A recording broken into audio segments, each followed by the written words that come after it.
etapa 2 de Pisco a San Juan de Marcona. ¡Que viva Perú!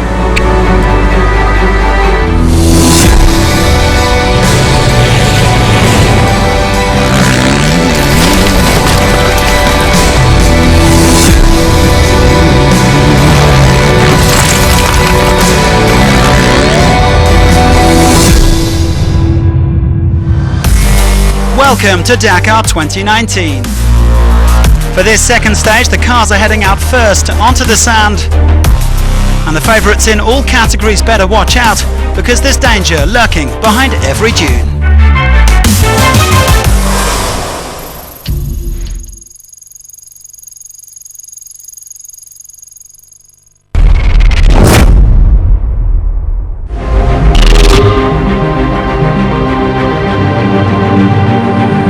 It didn't take long for the riders and drivers of Dakar 2019 to realise that they were in for a tough time here in Peru.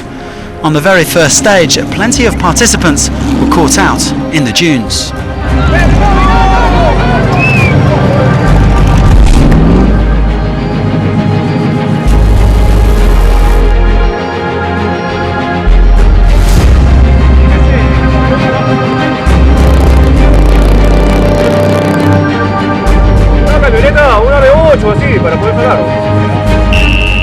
The sand here is too soft. We weren't going fast enough to get through it, and the engine ended up overheating.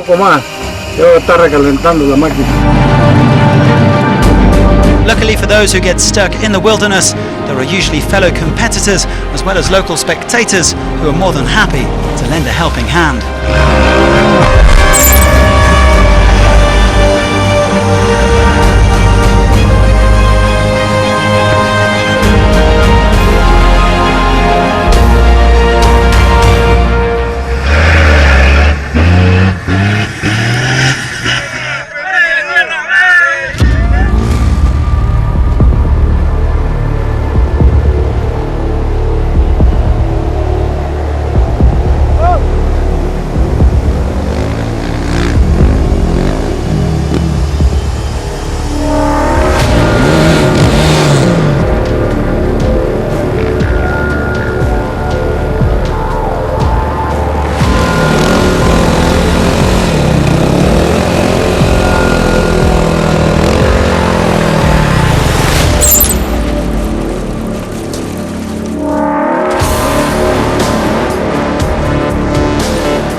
The battery fuse blew, so I changed it, and it blew again. I had no more fuses, so I put them together, and they started burning. It'll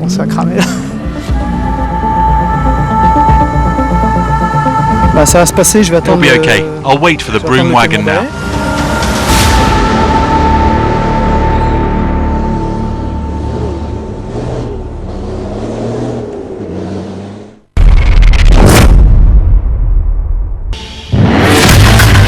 Previously in the cars, day 1 and the stage honours to Al Attiyah, who literally flew past defending champion Sainz.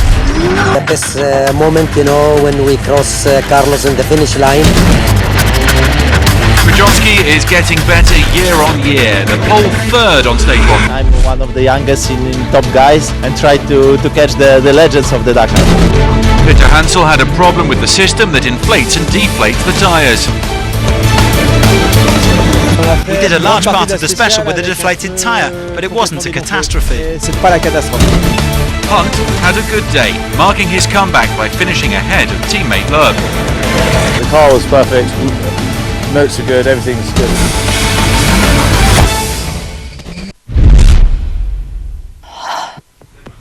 After the short opener, stage 2 provides a sterner challenge. 342 kilometres of special with dunes to be navigated and negotiated.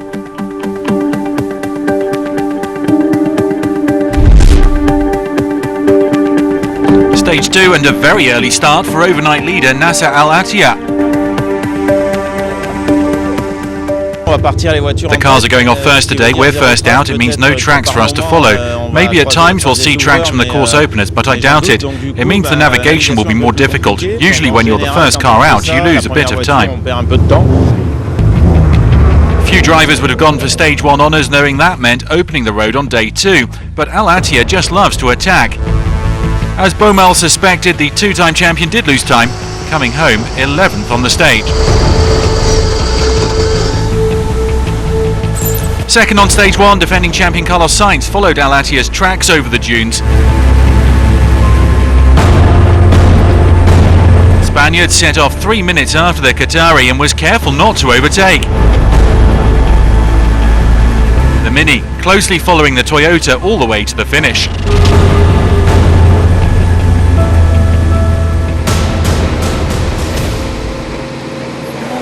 More misfortune for Stefan Peter Hansel. Leading the stage after 109 kilometres, the Mini driver came to a complete standstill for fully 20 minutes in the first zone of dunes.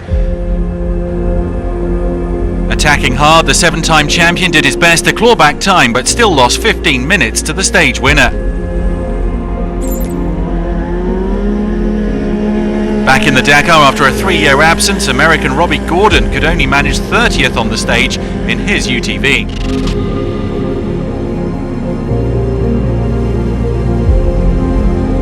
Harry Hunt has had a rough time with injury since finishing in the top 10 on his Dakar debut in 2016. Proudly flying the flag for Britain, the PH Sport driver took an impressive 7th. Denied a potential podium finish last year when forced to withdraw on the penultimate day, Bernhard ten Brinker is getting the best out of his Toyota. The Dutchman 3rd on the day and 2nd overall. Nani Roma banished some demons, steering his 4-wheel drive Mini to a tremendous 2nd. This in the zone where he suffered a bad accident last year, bringing his Dakar to a premature conclusion. It was a really difficult day for me, as a lot of memories came back after what happened last year. We managed to finish 2nd, only 8 seconds behind Loeb, and that's perfect for tomorrow, because he'll be opening the way. Any doubts as to Sebastian Loeb's pace were put to bed. The Frenchman bagged the 11th stage win of his Dakar career and his first as a private entrant. Hunt's PH Sport teammate was particularly strong in the second half of the stage, winning by 8 seconds. The objective wasn't to go quickly yesterday. The strategy was a good one because we wanted to have a good position on today's stage. Today the feeling was rather good, but honestly the car really isn't the one of last year, even if for the moment it seems to be working rather well. Janil de Villiers is the overall leader as it's a Toyota 1-2 at the top of the standings. The South African 4th on the stage, enough for him to boast an advantage of 28 seconds over ten Brinker. The 3rd Toyota, Al Attiyah, is now down to 8th.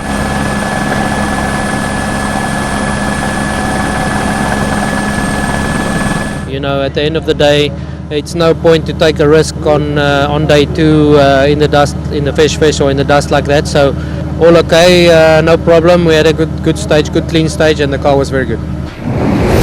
The time gap's not too significant, apart from Peter Hansel dropping a quarter of an hour. Loeb is up into the top 5 overall. It remains very early days in the cars.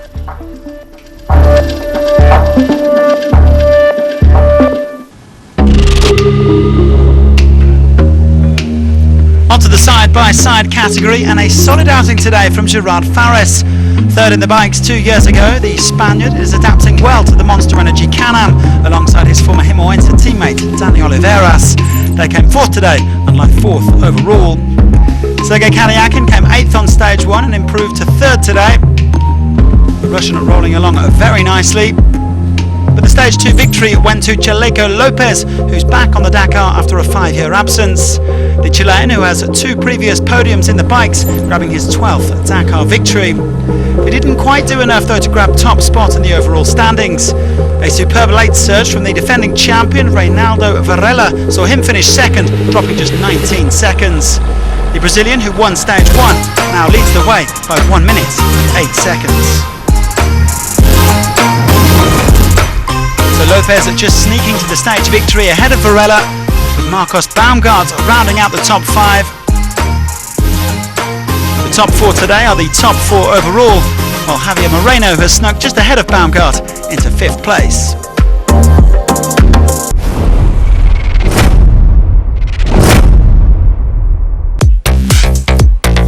Dito Chavez is one of a kind in Peru, the country's first snowboarder to qualify for the World Championships.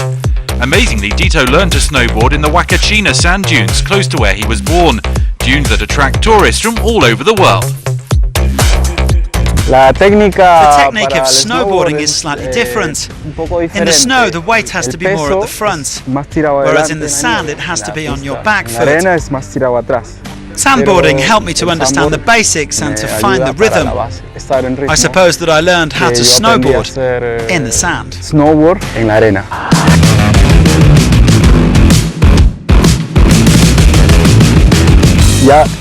It's very similar, the moves are the same, but it's much slower. You need to have very steep dunes in order to build up the same kind of speed.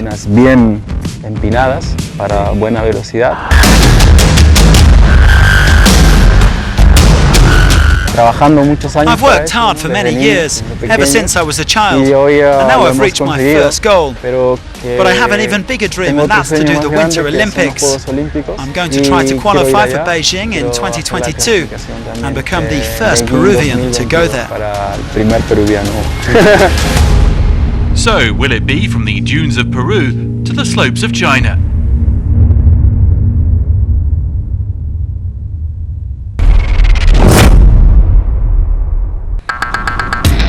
Previously in the bikes, defending champion Faulkner made a solid start. We are like 7-8 guys really on the gas. Van Beveren had to calm his attacking instincts. You have to remember that a desert can be dangerous, you have to navigate. Quintanilla showed that he'll be one to watch in 2019. I'm happy with today, a good start to the rally. And Barreda claimed the 23rd Dakar stage win of his career. I need to open the piece well tomorrow, we still have many days to go.